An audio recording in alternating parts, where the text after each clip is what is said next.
If you want to understand the future of any community of people, go study their heroes. You want to understand the future of Great Britain, my country? Go hang out in any history class or read any history textbook, and you'll find that we keep banging on about 3 battles. The Charge of the Light Brigade, Dunkirk, and the Battle of Britain. And there's nothing that remarkable about that. Every country has their mythical army exploits. You know, the Russians have Stalingrad, and America has the, Washington crossing the Delaware.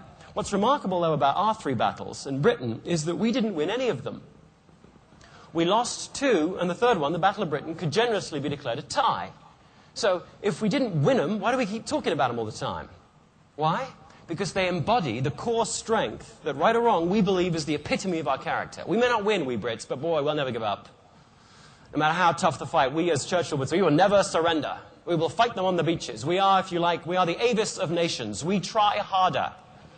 We're about the least competitive nation you could possibly imagine. Contrast that with the US. You guys are the most competitive nation you could possibly imagine. How do I know this? Because you measure everything. Competitors love scores and metrics, because if you can measure it, you can compare it. And if you can compare it, you can compete. And if you can compete, you can win. Just go read your sports pages in the newspapers. In Britain, the sports pages are filled with long stories of heroism and daring do, which usually end up just the wrong side of victory. With you guys, you've got, what have you got? You've got columns and rows and scores, and it's just, if you're not careful, you wind up confusing the sports section for the business section, for crying out loud. Actually, I first realized this because when I first came to the United States, I was sent to Lincoln, Nebraska for my sins.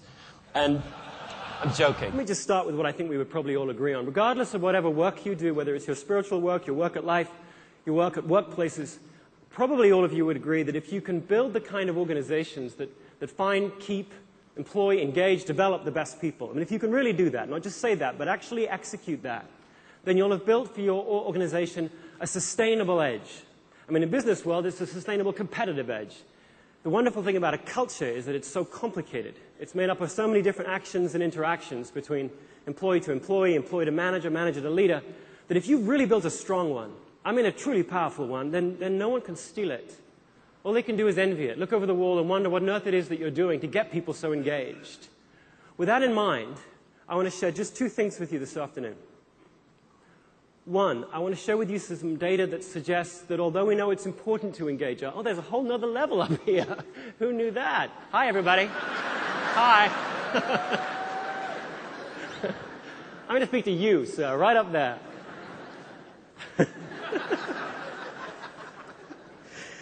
Prepare, prepare, prepare. You know, they always say that, don't they? With that in mind, 2 things. One, I'm going to share with you data which suggests that although we know it's important to engage our people, we actually do kind of a rotten job of it, both here in the United States and around the world. That's at least according to the people that are supposed to be engaged.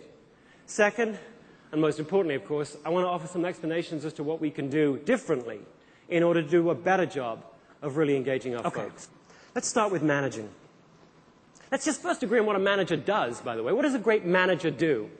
Do they build teams? Do they enforce quality, build standards, set standards, ensure good customer? What does a manager do?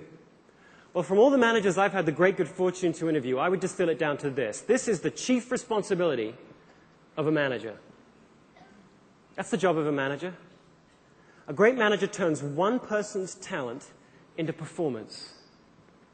If you're good as a manager, you're good because people work harder for you than they would for somebody else. If they don't work harder for you than they would for someone else, get out of management. You're in the way. The analogy here is that a manager's job is a catalyst job. If you're good as a manager, it's because you speed up the reaction between the talent of the employee and the goals or the mission of the organization. If you do that well, you're a great manager.